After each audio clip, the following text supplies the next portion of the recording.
Assalamualaikum warahmatullahi wabarakatuh. Jumpa kembali dengan saya Sri Suharti di channel RSH Edukasi. Pada kesempatan kali ini, kita akan membahas ragam dan laras bahasa. Kemarin kita sudah membahas konsep, fungsi, dan sifat bahasa. Maka pada kesempatan kali ini, kita akan membahas ragam dan laras bahasa. Apa ragam bahasa itu? Ragam bahasa adalah variasi bahasa berdasarkan pemakaiannya. Adapun laras bahasa adalah kesesuaian antara bahasa dengan fungsi pemakaiannya. Pada topik ragam bahasa, ada dua hal yang kita bahas, yaitu aspek ragam bahasa dan kriteria umum ragam bahasa. Sedangkan pada laras bahasa, kita akan membahas pengertian laras bahasa serta jenis laras bahasa. Aspek ragam bahasa ada 4, yaitu pertama, berdasarkan situasi yang dihadapi. Kedua, berdasarkan permasalahan yang disampaikan. Yang ketiga, berdasarkan latar belakang pendengar atau pembicara. Yang berikutnya, berdasarkan medium atau sarana berbahasa. Pada situasi yang dihadapi, ini nanti dibedakan ada ragam bahasa formal, ragam bahasa semi formal, serta ragam bahasa non-formal. Sedangkan pada aspek ragam bahasa berdasarkan permasalahan yang disampaikan, ada ragam bahasa sosial, ada ragam fungsional. Pada latar belakang pendengar atau pembicara, nanti kita akan mengenal istilah dialek dan aksen. Sedangkan berdasarkan medium atau sarana bahasa, kita mengenal ragam lisan dan ragam tulisan. Ragam bahasa berdasarkan situasi yang dihadapi. Ini tadi kita sudah bahas, dibedakan menjadi 3, yaitu ragam bahasa formal. Ragam bahasa formal berarti ragam bahasa yang digunakan pada situasi-situasi yang formal atau situasi-situasi yang resmi. Misalnya ketika teman-teman nanti sedang skripsi atau sidang TA, itu pasti harus menggunakan ragam bahasa formal. Ini perlu diingat, jangan sampai lupa bahwa di dalam sidang teman-teman harus menggunakan ragam bahasa formal. Adapun semi formal berarti ragam bahasa yang digunakan di situasi-situasi yang semi resmi, semi formal. Nah, contohnya ketika teman-teman berdiskusi, membahas sesuatu, misal proposal kegiatan bersama teman-teman sebaya, teman-teman kampus, gitu, atau sedang belajar kelompok. Nah, ini biasanya bahasa yang digunakan adalah semi resmi atau semi formal. Adapun non formal adalah bahasa yang digunakan di situasi-situasi yang tidak resmi. Misalnya ketika kita berbicara di lingkungan keluarga atau ketika kita bermain dengan teman-teman di luar ya lingkungan kampus. Nah, seperti itu. Ini adalah contoh ragam bahasa non formal. Nah, apa saja contoh ciri-ciri ragam bahasa formal? Yang pertama, ada kemantapan dinamis. Yang berikutnya, penggunaan gramatikal secara eksplisit. Jadi penggunaan struktur bahasanya ini benar-benar terlihat dengan jelas atau eksplisit. Dan pembentukan kata secara lengkap, ini baik imbuhan ya, kata gabung dan seterusnya ini harus lengkap ya, maupun pola struktur kalimatnya ini juga harus lengkap. Nah, berikutnya afiksasi konsisten dan eksplisit. Afiksasi ini berkaitan dengan tadi ya, imbuhan pada kata ya. Nah, seperti itu, ini harus konsisten dan eksplisit. Kemudian yang berikutnya harus menggunakan ejaan yang baku dan lafal yang baku. Jadi yang perlu diingat ini ya, ejaannya pasti harus baku dan lafal pengucapannya ini juga harus baku. Kemudian berdasarkan ragam ragam bahasa berdasarkan permasalahan yang disampaikan. Ini ada ragam sosial, ada ragam fungsional. Apa itu ragam sosial? Apa itu ragam fungsional? Kita bahas satu persatu. Ragam sosial, ya, ragam sosial berarti penggunaan bahasa di lingkungan sosial tertentu. Nah, di sini juga biasanya menggunakan norma-norma tertentu. Misalnya, ketika kita di lingkungan masyarakat Jawa, ya, lingkungan masyarakat Jawa, lingkungan sosial masyarakat Jawa, di situ kita mengenal adanya unggah-ungguh gitu ya, atau kita dalam lingkup bahasa, dalam lingkup bangsa dan negara di situasi masyarakat, ketika kita bermasyarakat ya, bermasyarakat di lingkungan sekitar gitu, kita juga pasti menggunakan norma-norma tertentu. Ketika kita berbicara dengan yang lebih tua, tentu menggunakan tutur kata yang lebih halus dan lebih sopan ya. Tapi ketika dengan teman sebaya, kita pasti menggunakan bahasa yang lebih akrab atau kekeluargaan. Baik, berikutnya ragam fungsional.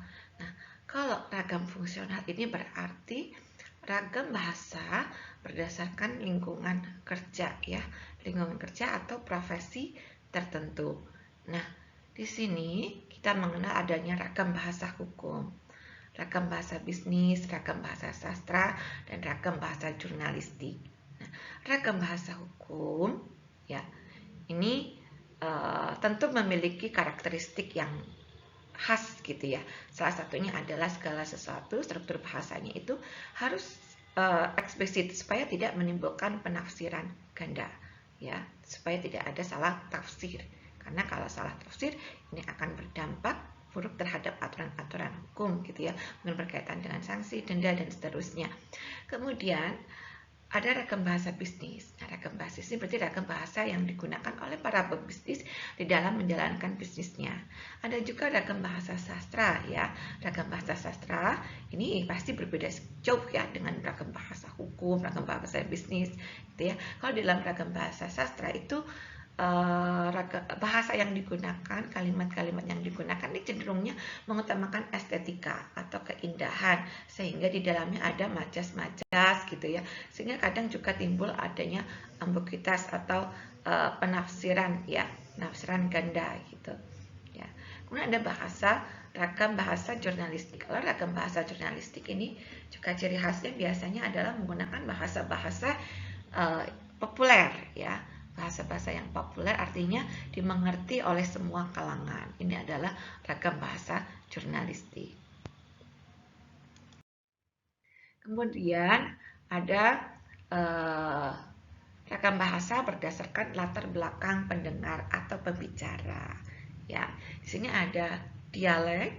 Ya, dialek ini adalah ragam bahasa berdasarkan pemakainya. Ya, ada dialek regional. Kalau dialek regional itu menyangkut geografis atau wilayah atau daerah tertentu. Misalnya ya dialek Jakarta, dialek Bandung gitu ya. Kemudian ada juga dialek Ngapak nih yang wilayah Banyumasan, Purwokerto, Tegal gitu ya. Bahkan ada istilah orang Ngapak, orang Kepenan.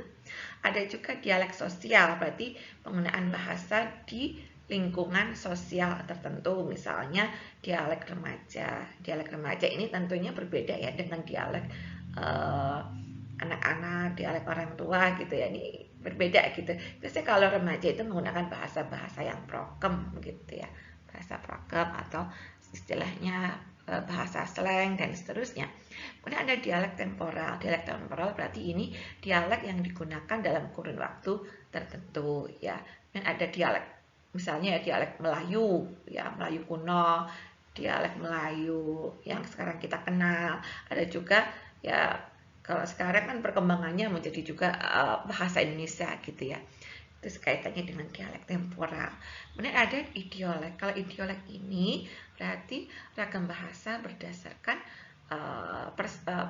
perseorangan ya. Saya memiliki ciri khas ya yang berbeda gitu ya dengan Misalnya Mbak siapa di sini ya, itu yang dari Sunda itu pasti juga logatnya itu berbeda ya, berbeda dengan saya. Gitu. Baik, selanjutnya kita akan membahas aksen. Aksen ini kaitannya dengan istilah linguistik. Ada 3 hal yang dibahas, ada stres, logat, dan aksen. Stres ini adalah penekanan pada suku kata tertentu ya di dalam berbahasa yang biasanya muncul paling banyak. Kemudian logat ini alunan nada berbahasa yang timbul karena pengaruh ya asal daerah ya. Asal daerah. Saya orang Jawa logatnya berbeda dengan orang Sunda. Orang Sunda biasanya juga tutur katanya sangat halus gitu ya. Seperti itu. Kemudian ada aksen. Aksen ini berkaitan dengan alunan nada ya di dalam sebuah musik. Ragam bahasa berdasarkan medium atau sarana bahasa, ini ada bahasa lisan dan ada bahasa tulisan. Keduanya sama-sama dibedakan menjadi 3, yaitu ragam bahasa formal, ragam bahasa semi-formal, dan ragam bahasa non-formal. Pada contoh-contoh ragam bahasa lisan baik secara formal dan semi-formal serta non-formal, tadi sudah saya jelaskan di awal ya. Kemudian kalau untuk tulisan ragam bahasa formal, contohnya ketika teman-teman menuliskan TA, menuliskan jurnal, menuliskan proposal atau laporan, ini harus menggunakan ragam bahasa tulisan formal ya. Kemudian semi formal berarti semi resmi ya. Ini teman-teman gunakan mungkin dalam ketika menyusun surat undangan ulang tahun atau surat undangan pernikahan, mungkin bahasanya boleh semi formal. Adapun non formal adalah ketika teman-teman menuliskan surat pribadi ya. Ketika teman-teman menulis surat cinta, ada kategorinya adalah ragam tulisan non formal, atau juga ketika teman-teman menggunakan media sosial ya, menulis di media sosial, ini bahasanya juga non formal. Ragam bahasa formal atau ragam bahasa baku. Ciri-cirinya yang pertama adalah seragam. Proses pembakuan bahasa pada dasarnya adalah proses penyeragaman. Nah, dalam proses penyeragaman ini adalah upaya untuk mencari kesamaan-kesamaan. Nah, berarti terjadi proses kesepakatan. Ya, proses kesepakatan. Nah, contohnya saya orang Jawa, Anda orang Sunda, mungkin yang lain ada orang Papua, orang Minang, orang Sulawesi. Kita menyebut pelayan yang ada di pesawat gitu dengan menggunakan istilah pramugara atau pramugari. Itu adalah seragam. Kemudian cendekia ini maksudnya adalah ragam bahasa formal atau ragam bahasa baku ini digunakan di situasi-situasi yang resmi dan biasanya digunakan oleh orang-orang yang terdidik atau orang-orang yang terpelajar. Oleh karena itu, bahasa baku atau bahasa formal ini harus ya jelas dan cendekia. Berikutnya mantap.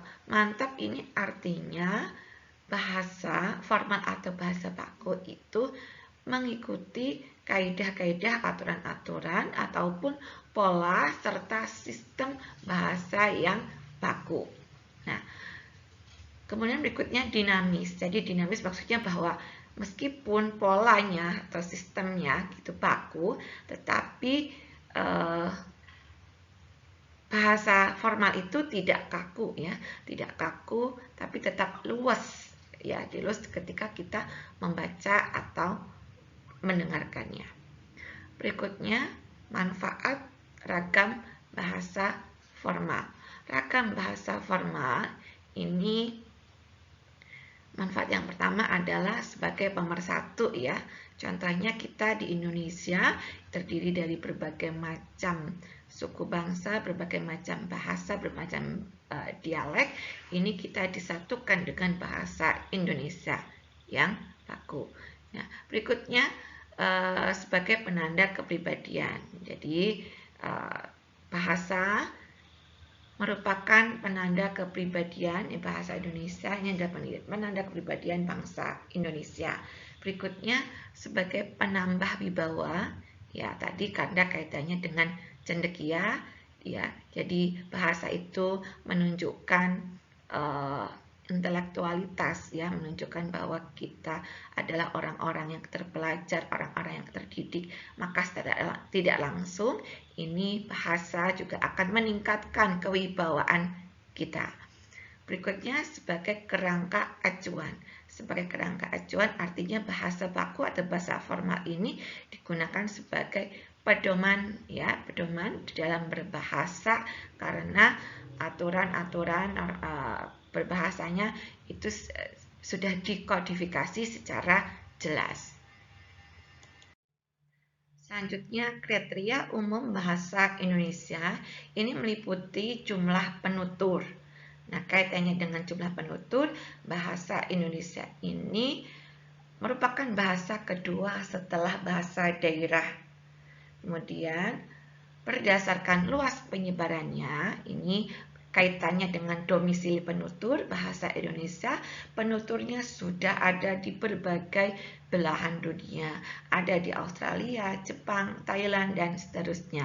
Ini ditandai dengan adanya pembelajaran bahasa Indonesia di luar negeri, yaitu BIPA, Bahasa Indonesia Penutur Asing. Nah, kaitannya dengan pemakaian dalam berbagai bidang ini meliputi berbagai bidang antara lain ilmu, sastra, dan budaya. Selanjutnya, laras bahasa.